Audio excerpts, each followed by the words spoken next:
My name is Nathan. I'm 44 years old, and I own a small HVAC company. Nothing glamorous. We install furnaces in the winter, repair air conditioners in the summer, crawl through attics that feel like ovens, and spend half our lives covered in dust. It's honest work. Hard work. The kind that leaves your back aching at night but lets you sleep knowing you earned every dollar. 4 years ago, I married Megan. She came with a 12-year-old daughter named Kayla and a house she had kept after divorcing her ex-husband. The deed stayed in her name.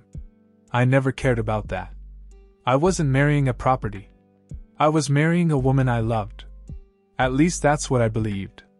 When I moved into that house, I unpacked my tools in the garage before I unpacked my clothes. I fixed the leaking faucet in the upstairs bathroom. Replaced the old water heater before it failed. Installed a new thermostat that saved them hundreds every winter. Patched loose floorboards. Cleaned gutters every fall. I never thought of it as her house. It became home. Not because my name appeared on a piece of paper. Because I showed up every single day. Running a small business means cash comes in waves. Some months were excellent. Others barely covered payroll. But no matter how unpredictable my income became, one thing never changed. The bills got paid. Groceries. Electricity. Gas. Water. Internet. Streaming services. Car insurance. Household supplies. When the refrigerator started looking empty, I filled it before anyone noticed. When toilet paper disappeared from the pantry, more magically appeared. When Kayla wanted better cereal than the cheap store brand, it was there. When Megan mentioned she liked a certain coffee, I bought it without making a speech about how expensive it was. Nobody had to ask. I simply handled it. That's what I believed husbands did. Every Friday evening, after finishing payroll for my employees, I'd stop by the grocery store before driving home. 2 carts most weeks. Fresh fruit. Chicken. Steaks once in a while. Frozen pizzas for nights nobody wanted to cook. Ice cream Kayla liked. Energy drinks Megan drank every morning. Cleaning supplies. Dog food. The receipt usually landed somewhere between $300 and $400. I never complained. Watching the refrigerator full gave me satisfaction that expensive toys never could. It meant the people I loved would never wonder if there was enough. For a while, life felt balanced. Not perfect. Just steady. Then Kayla became 16. Teenagers change fast. 1 year they're asking for rides. The next they're acting like you've interrupted their kingdom by existing. At first it was little things. I'd ask her to put her dishes in the dishwasher. She'd roll her eyes. I'd remind her not to leave towels on the bathroom floor. She'd sigh loud enough for the neighbors to hear. Normal teenage behavior, Megan insisted. She's just growing up. I accepted that. Until it stopped being ordinary teenage attitude. One evening I came home after spending 10 hours replacing rooftop units in 90-degree heat. The kitchen looked like a tornado had gone through it. Dirty plates. Open chip bags. Empty soda cans. Kayla sat on the couch scrolling through her phone. "Hey," I said calmly. "Can you clean up after yourself?" She didn't even look up. "I'm busy." I glanced at the phone in her hand. "No, you're not." That finally earned me eye contact. Cold. Annoyed. "You're not my dad." The words hung there. I nodded slowly. "I know that. So stop acting like one." Megan was standing at the sink. She heard every word. She kept washing dishes. Didn't say anything. I told myself not to overreact. One sentence doesn't define a family. Except it wasn't one sentence. It became a pattern. Every rule I tried to enforce became a debate. Every request became an argument. Every boundary became a reminder that my opinions supposedly carried no weight. If Mom says so, I'll ask my mom. You can't tell me what to do. Sometimes she'd laugh while saying it. Sometimes she'd invite her friends over and ignore me completely. I'd walk into my own living room carrying groceries I'd just paid for, and conversations wouldn't even pause. I started feeling like an employee who happened to live in the building. One Saturday morning I asked her not to leave wet clothes sitting in the washing machine all day. She looked at me with open contempt. "You seriously think you make the rules? I live here." She smirked. "My mom makes the rules." Megan heard that too. Again. Silence. Later that night, I tried talking to my wife. "I'm not asking Kayla to call me Dad. I know. I'm not asking her to love me. I know. I'm asking for basic respect." Megan rubbed her temples. "She's 16, Nathan. So? Please don't make everything into a power struggle." That sentence stayed with me. Not because of what she said. Because of what she didn't. She never once said Kayla was wrong. Months passed. The disrespect grew bolder. Kayla stopped hiding it. She'd tell me I had no authority. She'd ignore anything I said unless Megan repeated it. It became almost comical. I'd ask her to lower the music. Nothing. Megan would ask 30 seconds later. Immediate compliance. Same words. Different person. Message received. One rainy Tuesday, everything finally came apart. I had just opened the electric bill. Higher than usual because the air conditioning had been running nonstop. I walked into the living room. "Kayla." She barely looked up from her laptop. "Could you please stop leaving every light on upstairs when nobody's there?" She laughed. Actually laughed. "Oh my God. What? You act like you own this place." The room went quiet. I looked at Megan. She was sitting only a few feet away. Waiting. Watching. Saying nothing. I turned back toward Kayla. "I never said I own it." "You sure act like it. I pay most of what keeps it running." Her smile disappeared. For a second I thought maybe she'd realized she'd crossed the line. Instead, she leaned back in the chair, folded her arms, looked me straight in the eyes, and said the sentence that changed everything. "This isn't your home." She paused just long enough for it to sink in. "You're just staying here."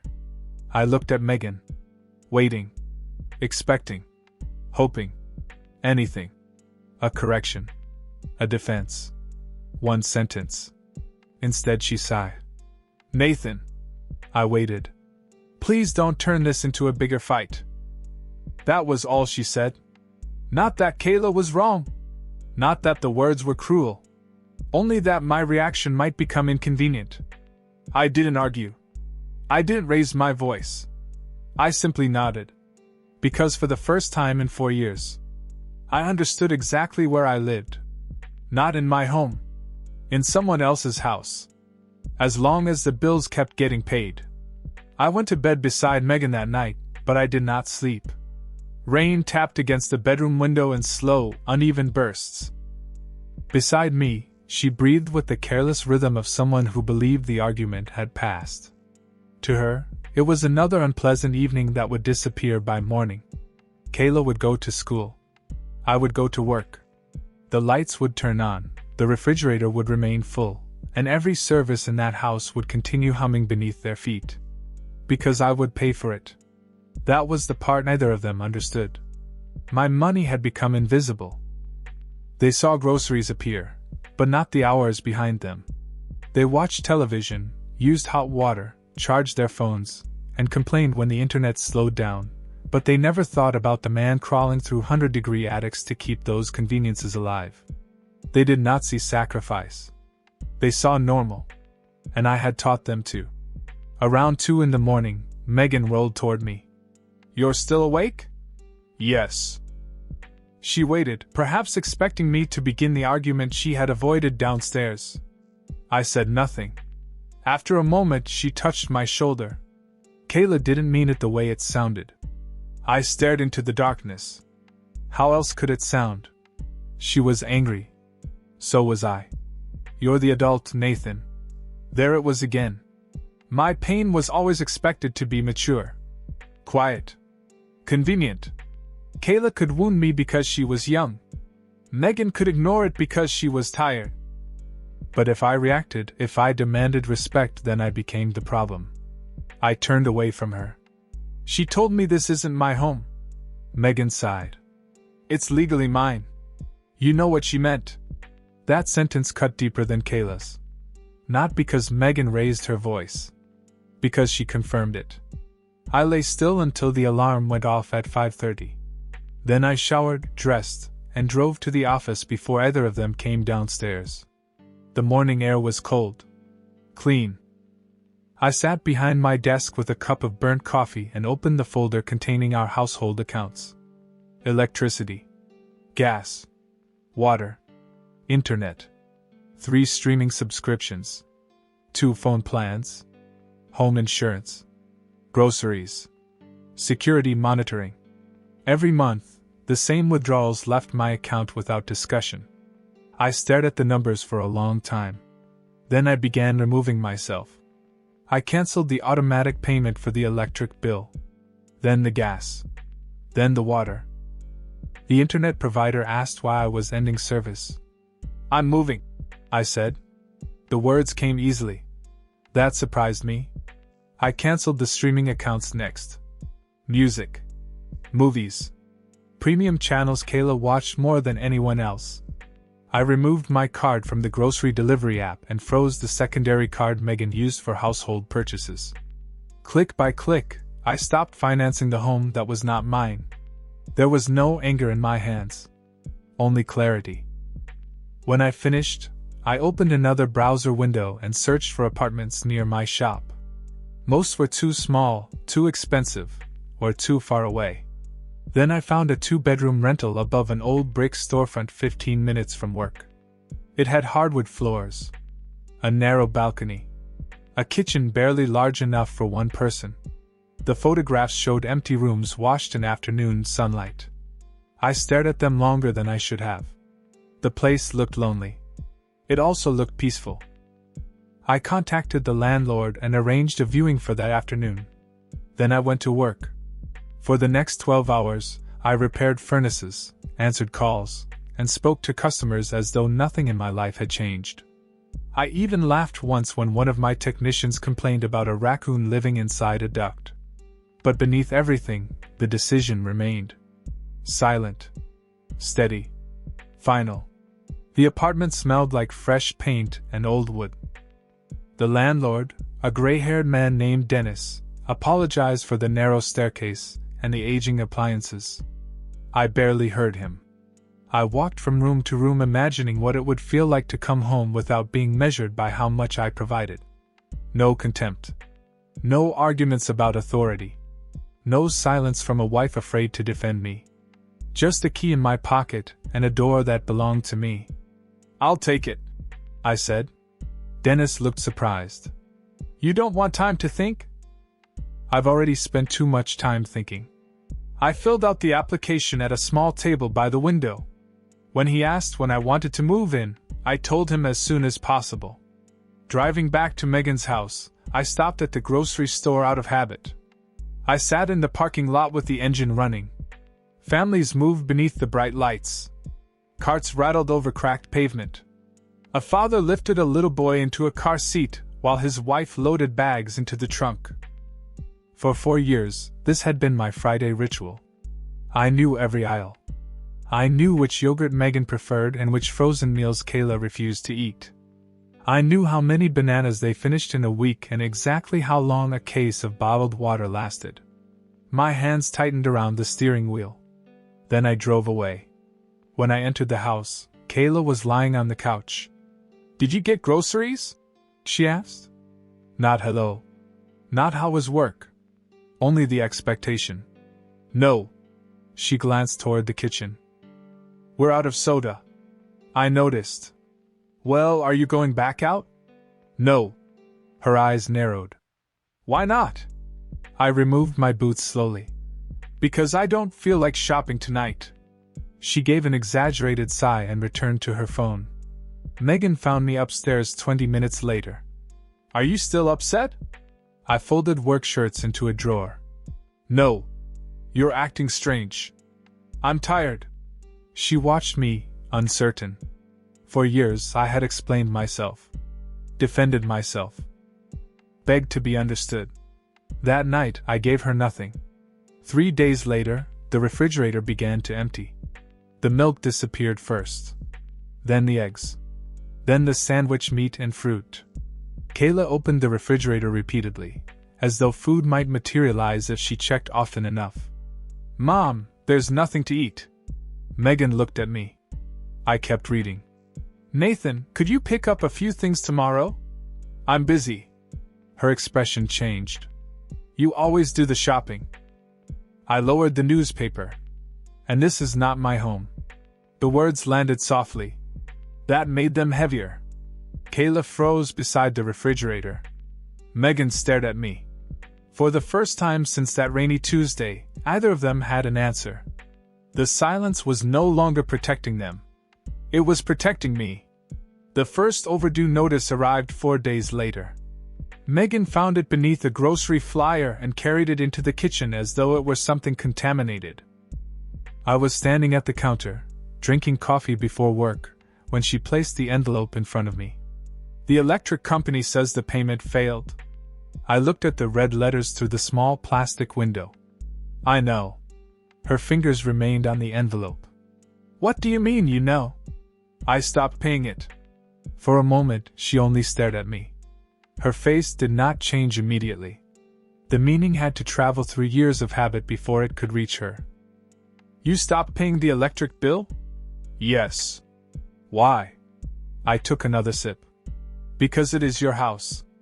Behind her, Kayla entered the kitchen wearing pajama pants and one of the expensive hoodies I had bought her last Christmas. She opened the refrigerator, frowned at the empty shelves, then glanced toward us. Megan lowered her voice. "This is childish." "No. Childish was allowing your daughter to insult me and then asking me to make the insult easier for everyone to live with."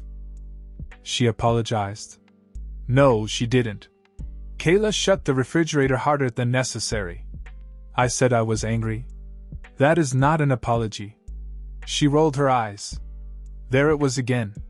That small movement used to make my blood rise. That morning I felt nothing.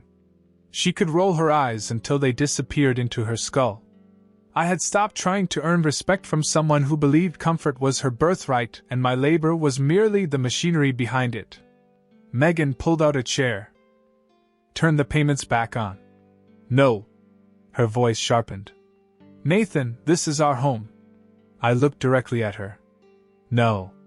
You made that clear." She flinched. "Good. Some truths should hurt when they return to the person who created them." I picked up my keys and walked toward the door.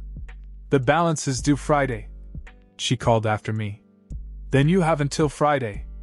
At work, my phone rang 11 times before noon. Megan. Then Kayla. Then Megan again. I ignored every call. I was beneath a customer's house replacing a damaged line when a text finally appeared. "We need to discuss this like adults." I stared at the message while lying in dirt and insulation, sweat gathering beneath my collar. For 4 years, being an adult had meant paying quietly. Now it meant surrendering quietly. I put the phone away. That evening, Megan was waiting in the living room with bills spread across the coffee table. Electricity, water, gas, internet, insurance. Each envelope had been opened. Each number had been circled. She had finally seen the price of her own life. "This is over $2,000, she said. "That sounds right. How have you been paying all of this?" "The same way I have always paid it." She shook her head. "My paycheck won't cover the mortgage and these bills." I sat in the chair across from her. "Then you need a budget." Her eyes hardened. "You're enjoying this." "No." "You want us to suffer." "No." "Then what do you want?" The question almost made me laugh. For years, the answer had been embarrassingly simple. A place at the table that was not dependent on my wallet. A voice that mattered. A wife who defended me before the wound had already closed around the knife. Now I wanted none of it. I want to stop paying for a home where I am only staying. Kayla stood in the hallway, listening. Her arms were folded, but the confidence had drained from her face. "What about the internet?" she asked. "It ends tomorrow. I need it for school." "Then speak to your mother." "That's not fair." I turned toward her. "Fair?" Her lips tightened. "You can't punish us because of one argument." It wasn't one argument. It was 4 years of being reminded that I had responsibility without authority, obligations without belonging, and expenses without ownership. "I never asked you to pay for everything." "No. You only expected it." She opened her mouth, but nothing came out. The next morning, the internet stopped working. Kayla came downstairs carrying her laptop like a patient on life support. She restarted the router, unplugged it, plugged it back in, pressed every button she could find. Nothing. "Mom." Megan called the provider. I heard the conversation from the garage. The account had been closed. To restore service, she would need a deposit and the first month paid in advance. She did not have enough money. By the end of the week, the house had changed. The refrigerator held a carton of eggs, cheap bread, and half a bottle of mustard. The premium coffee disappeared. So did the bottled drinks, snacks, frozen meals, and fresh meat they had once consumed without noticing. Megan came home carrying 2 grocery bags instead of my usual cartload. Kayla searched through them. "Where's everything else? This is what I could afford. There's nothing here. There is food. Not anything good." Megan closed her eyes. "Then get a job." The words shocked both of them. Kayla stared at her mother, as if she had spoken in another language. "I'm in school. You are 17. You can work weekends. I shouldn't have to pay for my own food." "No," Megan said quietly. "But I cannot keep doing this alone." I watched from the dining room. For the first time, the truth had entered their conversation without me dragging it there. Comfort had a cost. And somebody had always paid it. The electricity remained on because Megan borrowed money from her sister. The water bill went unpaid. The streaming services vanished from the television. Kayla began using the public library's internet after school and complained every evening about the embarrassment. I said nothing. Silence had become my only luxury. 2 weeks after I signed the lease, Dennis called to tell me the apartment was ready. I packed while Megan was at work and Kayla was at school. Clothes, tools, documents, the framed photograph of my parents. That was all I took. Most of the furniture belonged to Megan. The television had been purchased with my money, but I left it. The grill was mine too. So were the new appliances, the lawn equipment, and half the things filling the garage. I did not want a courtroom argument over objects. I wanted absence. When Megan came home, my truck was loaded. She stood in the driveway, staring at the boxes beneath the tarp. "What are you doing?" "Moving." Her face went pale. "You rented somewhere?" "Yes." "Without telling me?"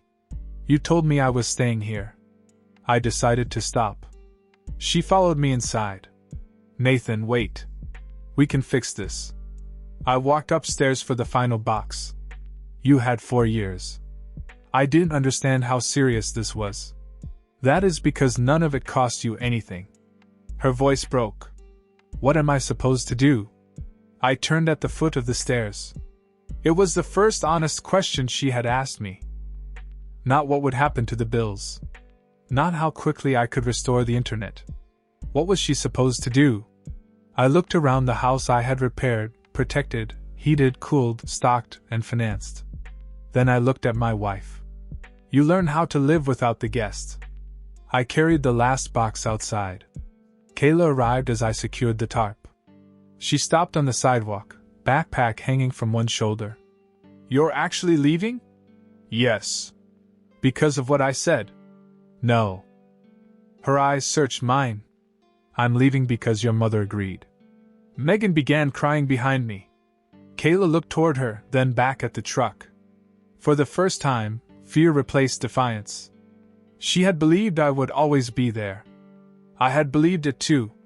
I started the engine and drove away before either of them could ask me to keep paying for the privilege of being unwanted. The first night in the apartment was quieter than any night I could remember. There were no footsteps above me. No television rattling the walls. No bedroom door slamming because I had asked someone to clean a plate. The refrigerator held 6 bottles of water, a carton of eggs, and nothing else.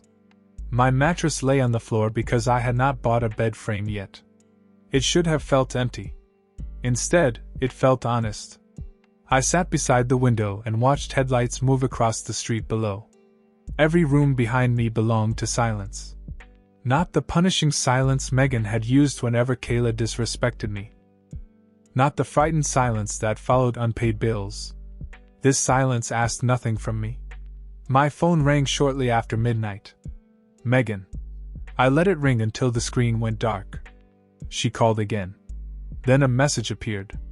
Please come home. We need you. I read the sentence several times. Not I miss you.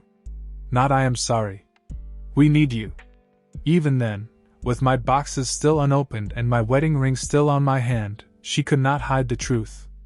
They needed what I provided. Whether they needed me was another question. I turned off the phone and slept better than I had in years. The following weeks were difficult, but not for the reasons I expected. I missed Megan in small, involuntary ways. I missed the smell of her shampoo on the pillow. I missed hearing her hum while making coffee. Sometimes, after work, I drove halfway toward the old house before remembering I no longer lived there. Habit can impersonate love when a man is lonely. I had to teach myself the difference. I bought a table, 2 chairs, and a second-hand couch. I filled my refrigerator with food I actually liked. The first grocery receipt was less than $100. I stood in the parking lot studying the total, stunned by how much of my life had been disappearing into a household that called me temporary. At the company, my employees noticed the change. You look rested, one of them said. I told him I had moved closer to work. That was all. I did not explain that peace had lowered my blood pressure. I did not tell him that I no longer sat in my truck for 10 minutes before entering the place where I slept. Some humiliations are too private to describe, even after they end. Megan called every day. At first, her messages were angry. You abandoned us. A husband does not walk away over one argument. You are punishing Kayla for being a teenager. Then the anger weakened. The water company sent another warning. Her sister would not lend her more money. The insurance payment was overdue. Each new problem appeared in my messages as if I were still responsible for solving it. I answered none of them. 3 weeks after I moved out, Megan came to my office. She arrived near closing time, after the technicians had left. Her face looked thinner. Her hair was tied back carelessly, and exhaustion sat beneath her eyes. I didn't know where else to go, she said. I remained behind my desk. You know where the utility office is. She flinched. I'm not here to fight. Then why are you here? She placed a stack of envelopes on the desk. The edges were bent from being carried too long. I can't keep up. I looked at the bills but did not touch them. You told me that already. The water gets shut off Friday. Then pay it before Friday. With what? I leaned back. That is not a question you ever had to ask while I lived there. Her mouth tightened. I know. No. You know now. She sat across from me. For several seconds neither of us spoke. She looked around the office at the invoices, service schedules, and photographs of my crews beside company trucks. This was the place that had funded her comfort. She had never visited unless she needed something. I was wrong, she finally said. The words should have moved me. They did not. About what? About the house. About Kayla. About letting her speak to you that way. Why did you let her? She is my daughter. I know. I was afraid she would think I chose you over her. So you chose her over me. Megan looked down. I thought you were strong enough to understand. That sentence almost made me angry. Almost. Instead, I felt something colder. You mistook endurance for permission. Tears formed in her eyes. I am asking you to come back.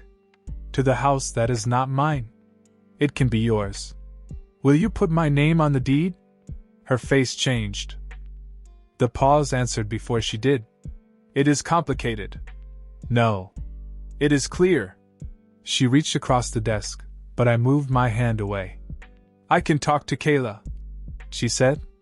She understands now. What does she understand? That we depended on you. There it was. Dependence.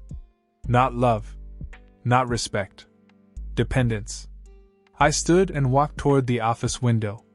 Outside, the parking lot was empty except for my truck and Megan's car. The evening sun reflected off the company's sign bearing my name.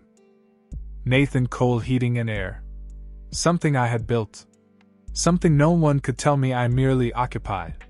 Behind me, Megan began to cry. She is looking for a job. I turned. Good. She has never worked before. Neither had I until someone stopped paying my way. That is cruel. No. Cruel was teaching her that a man could be insulted as long as he remained useful. Megan wiped her face. She wants to apologize. She has my number. She is ashamed. Shame is private. Apology requires courage. Megan gathered the envelopes slowly. At the door, she stopped. Do you still love me? I looked at the woman I had married and understood that love was not the same as trust. Love could survive betrayal for a while. Trust could not survive being made conditional. Yes, I said. Hope flickered across her face. But I no longer believe you would protect me inside your family. The hope disappeared. She left without another word. Kayla called that night. I almost ignored it, but something made me answer. For several seconds, all I heard was breathing. Then she said, Mom told me she came to see you. Yes. She said you're not coming back. That is true. Her voice was smaller than I remembered. I got a job at a grocery store. Good. I start Saturday. I waited. I didn't know everything cost so much, she said. That was the point of paying quietly. You were not supposed to worry. I thought you liked doing it. I liked taking care of my family. She began crying. I closed my eyes. I'm sorry, she whispered. I shouldn't have said it wasn't your home. No. You should not have. I was angry because you kept making rules. I made rules because I cared what happened to you. I know that now. The words were sincere. That made them harder to hear. Can you forgive me? I stared at the apartment around me. At the bare walls. At the chair I had assembled myself. At the key resting beside my hand. I can forgive you. Her breath broke with relief. But forgiveness does not rebuild a home. She was silent. Some consequences arrive loudly. Others arrive in the calm voice of a man who has finally learned not to return.